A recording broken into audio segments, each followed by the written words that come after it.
مرحبا. اليوم طبعا رح نحكي عن أحرف الإنجليش، كيف إحنا نكتبها وكيف نلفظها. طبعا عنا بالإنجليش دايما عنا 4 أسطر، 1 2 3 4 1 2 3 4 زي هيك. هلأ زي ما تعلمنا إنه السطر الرابع ما بنكتب عليه. ليش؟ شبهنا الكابيتال ليترز فينا إحنا الكبار، اللي بيكون كبير مثل الأم أو الأبو، والسمول ليترز طبعا مثل الأطفال، يعني اللي هم قدكم. كيف يعني؟ نيجي لحرف الإيه الكابيتال. طبعا نبلش من السطر الثالث، نعد 1 2 3، نطلع للسطر الأول، بعدين بنرد ننزل، بعدين نعمل الشحطة اللي بالنص. هاي الكابيتال لتر بدي أشبهها في حالي أنا ككبيرة، ما بقدر أنزل على السطر الرابع. كيف شبهناها؟ شبهناها إنه مثلا أنا عندي بقدر أمشي أقرفص وأمشي طول الشارع وأنا مقرفصة. طبعا صعب كتير كتير كتير يعني، عشان هيك شبهنا السطر الرابع بالقرفصة، إنه بقدرش الواحد يقرفص وينزل يمشي. نيجي للسمول لتر. سمول لتر دايما بتحدد بين السطر الثاني والثالث، ممكن يمد ايده فوق عند امه، ممكن رجله، بس دايما بين هدول السطرين بتحددوا، بين السطر الثاني والثالث، بين 3 و 2. نيجي بنعمل زي دائرة، نكملها، بنطلع بنعملها دنبه. هاي الاي سمول. طبعا هذا حرف الاي بنلفظه شو بنلفظه؟ اسمه ايه بنلفظه احنا شبهنا انه مثلا اسم واحد اسمه محمد بدلعوه حمودة مثلا، فهاي الاي اسمها ايه بنلفظها رح نتعلم انه ايش معنى نلفظها، انه لما نتهجى لقدام شوية كيف نتهجاها في الكلمة. نيجي للحرف اللي بعديه، نمد عمود من السطر الأول للسطر الثالث. طبعا أكيد على الرابع ما بنوصل، بنعمل أول بطن وتاني بطن. نشوف بنتها، بنمد عمود وبنعملها بطن صغيرة. هلا احنا زي ما حكينا قبل شوي انه السمول لتر راح تلاحظوا انه بين الثاني والثالث، يعني بين السطر الثاني والسطر الثالث، بس هنا عنا مدت ايدها البي عند راس امها او ابوها، فصارت عنا يعني هي مش طولها، ولكن مدت ايدها صارت عند راس امها. هذا الحرف اسمه بي، بنلفظه لما نحكيه ما بطلع هوا من تمنا، بي يعني بتكون بدون هوا، بي. اوكي، البي بنلفظها نيجي للحرف اللي بعديها اللي هو السي، زي الهلال.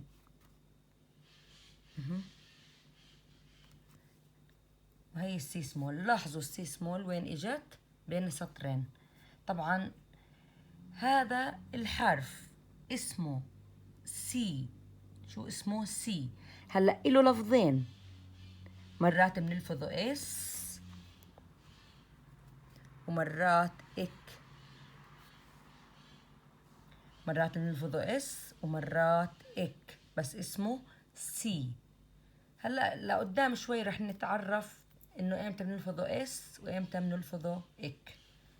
هلا نيجي للحرف اللي بعديه اللي هو الدي. بنمد عمود، بنعمل بطن كبير.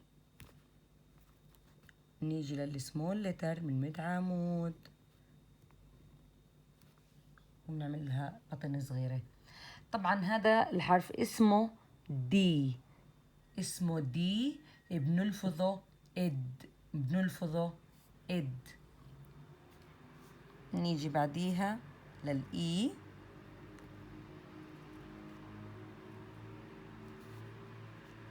الإي سمول طبعا عارفين نعمل بين السطرين هدول الثاني والثالث زي دائرة هيك، وبننزل هيك، لا بتنزل تحت ولا بتطلع فوق.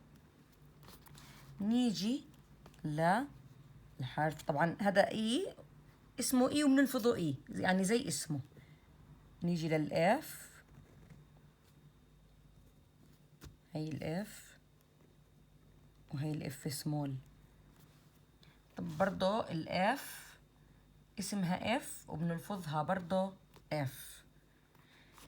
هلأ بدنا نيجي لحرف الجي. طلعوا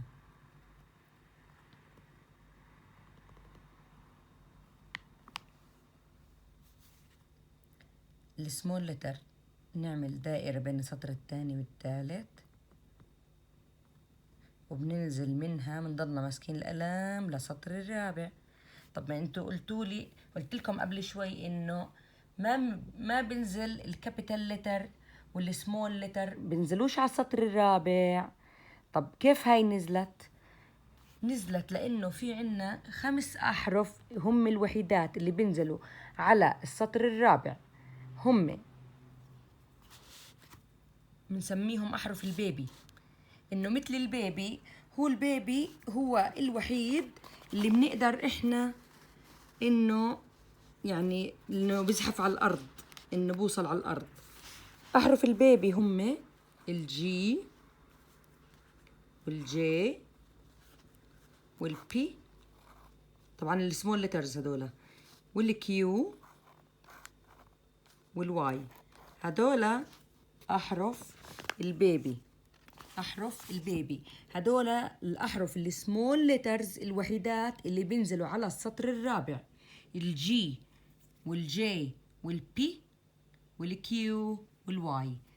نرجع لحرف الجي.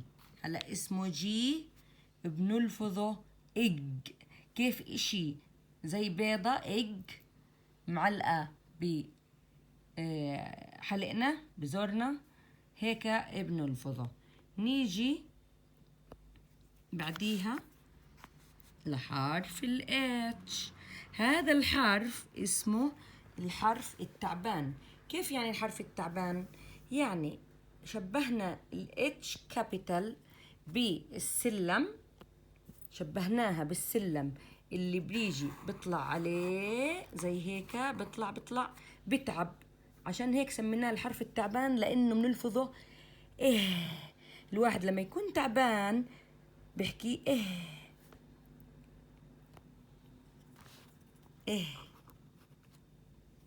اوكي، نيجي ل حرف اللي بعديه اللي هو الاي، حرف الوجع اسمه. كيف يعني حرف الوجع؟ طلعوا واقع على راسه حجر ابنه. هلا الواحد لما يخبط او يتوجع او من اي اشي شو بيحكي؟ يا بيحكي اي يا بيحكي اي، يا بيحكي اي يا بيحكي اي. فهذا الحرف اللي هو الاي اسمه اي، لكن له لفظين، مرات بنلفظه اي ومرات بنلفظه اي، مرات بنلفظه اي ومرات بنلفظه اي. نيجي لحرف اللي بعديه اللي هو الجي. لاحظوا كمان السمول لتر نزل على السطر الرابع. ليش؟ لأنه من أحرف البيبي. كيف يعني أحرف البيبي؟ حكينا عنا 5 أحرف بنزلوا على السطر الرابع اللي هم الجي، الجي، البي، الكيو، الواي، سمول لترز مش الكابيتالز. الكابيتالز ولا يمكن ينزل على السطر الرابع، الكابيتال لتر ولا يمكن ينزل على السطر الرابع، بس هدول أحرف البيبي بس الوحيدات اللي بينزلوا على السطر الرابع. نرجع لحرف الجي، اسمه جي لكن بنلفظه اج، اج. بنلفظه إج. هلا الفرق بين الجي والجي، هاي اسمها جي وهاي اسمها جي. هاي بنلفظها إج وهاي بنلفظها إج. أوكي، نيجي لحرف الكي. طبعا في كتير ناس بكتبوه بأكتر من شكل، بس أنا زي ما تعلمت بكتبه زي هيك. أنا بكتبه زي هيك، في ناس بكتبوه هيك صح عادي. طبعا في زي هيك السمول ليترز اللي بيكون بخط المشلبك عادي، كله صح. هلا الحرف الكي اسمه كي لكن بنلفظه اك، بنلفظه اك. اذا اسمه كي بنلفظه اك. نيجي لحرف ال، اسمه ال وبنلفظه ال. طبعا زي ال بالعربي بس بالجهة المعاكسة بنكتب ال. ال. اوكي، نيجي بعديها لحرف الام. هاي الكابيتال وهاي السمول. هاي الكابيتال وهاي السمول. الام برضو نلفظها زي اسمها ام. نيجي الان تشبه الام بس اجرها مكسورة.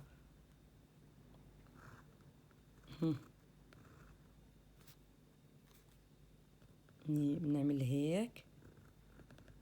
هاي الان.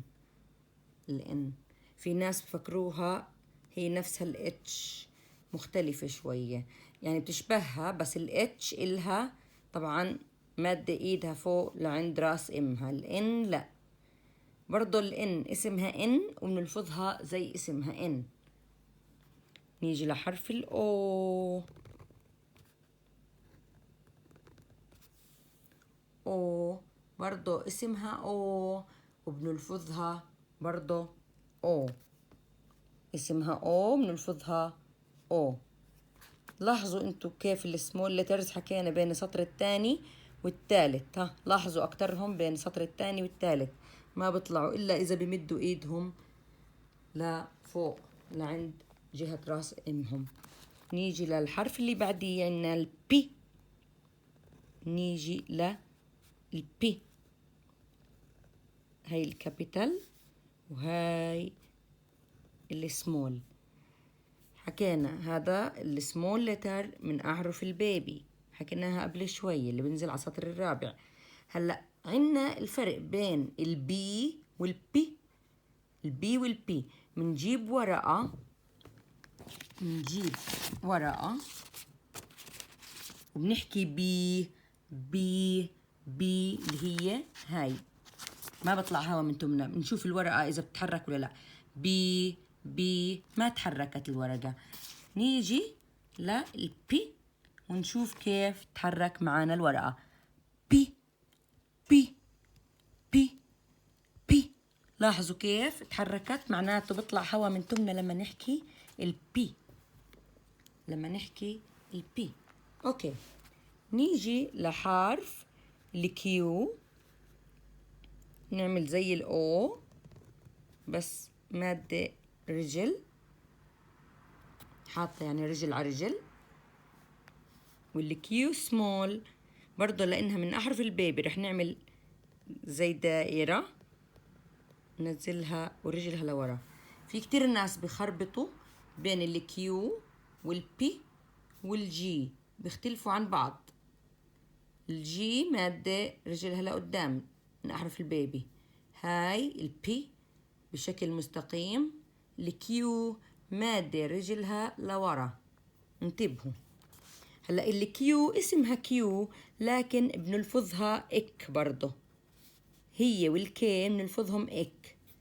الكيو والكي بنلفظهم اك. اوكي،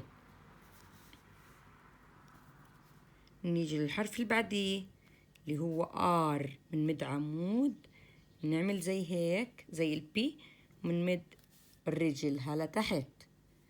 السمول لتر من هيك بنعمل، بتحاول تقلد امها بس مش عارفة. طبعا هذا حرف الار اسمه ار، لكن بنلفظه ار، بنلفظه ار، اسمه ار وبنلفظه ار. نيجي بعديها لحرف الاس، طلعوا هاي الاس كابيتال وهي الاس سمول بين السطر الثاني والثالث.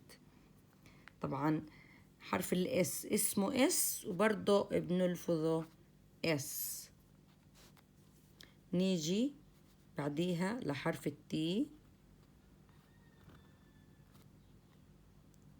كابيتال وهي تي سمول. هلا بدي احكي شغله عن حرف التي. اذا مرات بتسمعوا انه كلمه تي شيرت، ليش سموها تي شيرت؟ لانه شكل التي شيرت، نعمل مثلا حرف التي انها بتشبه التي، يعني التي شيرت بتشبه التي اللي هي البلوز النص كم. نعمل هيك، بنعمل هيك،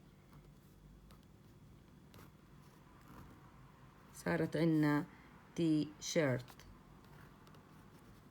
صارت تي شيرت. فهمنا؟ إذا سموها تي شيرت لأنها بتشبه حرف التي. هلا هذا اسمه تي الحرف، لكن بنلفظه ات، بنلفظه ات ات. نيجي للحرف اللي بعديه اللي هي اليو. هاي اليو كابيتال ما إلها إشي رجل. اليو سمول من السطر الثاني للثالث بتشبه امها بس إلها رجل صغيرة. طبعا اليو اسمها يو، لكن إلها 3 ألفاظ، يعني بنلفظها ب3 ألفاظ. أول إشي بنلفظها يو زي اسمها يو. اللفظ الثاني بنلفظها بنلفظها أ. ثالث إشي بنلفظها إو، بنلفظها إو. مرات يو زي اسمها، مرات ومرات إو إو. إذن اليو اسمها يو، بنلفظها يو أو أو إو حسب الكلمة. ولقدام شوي بنعرف ليش هيك بنلفظهم كل وحدة. نيجي للحرف اللي بعديه اللي هو الفي، النصر. هاي الكابيتال وهي السمول. الفي بنلفظها اف، اف مش اف، اف. الفي بنلفظها اف، مثل كلمة فيديو اللي هو في كتير ناس بيحكيها فيديو، طبعا غلط، هي فيديو. كتير في كلمات مثل فان، فان اللي هو زي الباص الصغير، أو سيارة يعني لنقل يا البضائع يا الركاب. فهذا الحرف اسمه في بنلفظه اف. نيجي بعديها للدبليو، بتشبه الام بس مختلفة لفوق. دبل يو مش دبل في أو دبل وي، غلط.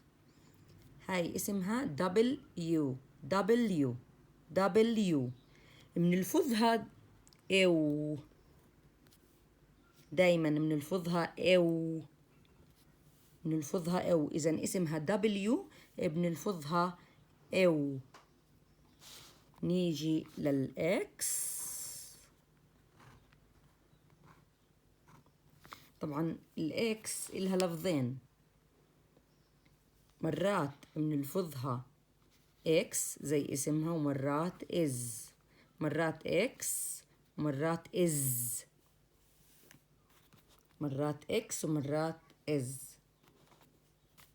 عنا الواي، ننتبه هاي الكابيتال، والسمول طبعا زي ما حكينا من قبل إنها من أحرف البيبي. طبعا هاي اسمها واي بنلفظها إلها لفظين، مرات آي ومرات إي، بس أكتر الأوقات نلفظها إي. مرات بنلفظها آي ومرات بنلفظها إي. هذا الحرف اسمه واي، مرات بنلفظه آي ومرات إي. نيجي لآخر حرف عنا اللي هو الزد. الزد طبعا اسمه زد، في ناس بيحكوا له زي عادي يعني صح. الزد طبعا بنلفظه بنلفظه إز. طيب في ناس بخربطوا بين الدي والجي، بدنا نسمعها دي مثلا الدي مثل مثل كلمة دوغ اللي هي كلب، دور اللي هي باب. هاي هي الدي بنلفظها اد. اوكي، عنا الجي حكينا نلفظها مثل، نكتبها بس، مثل كلمة جوت اللي هي الماعز. جوت ماعز. هلا مثلا في عنا كلمات مثل كلمة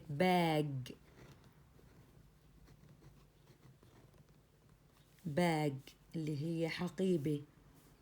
فكتير عنا كلمات فيها طبعا حرف الجي وفيها حرف الدي، حسب ما احنا نسمع نقدر نكتب.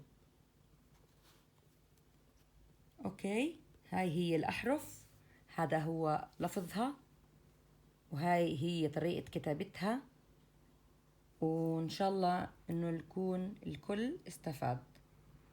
Goodbye.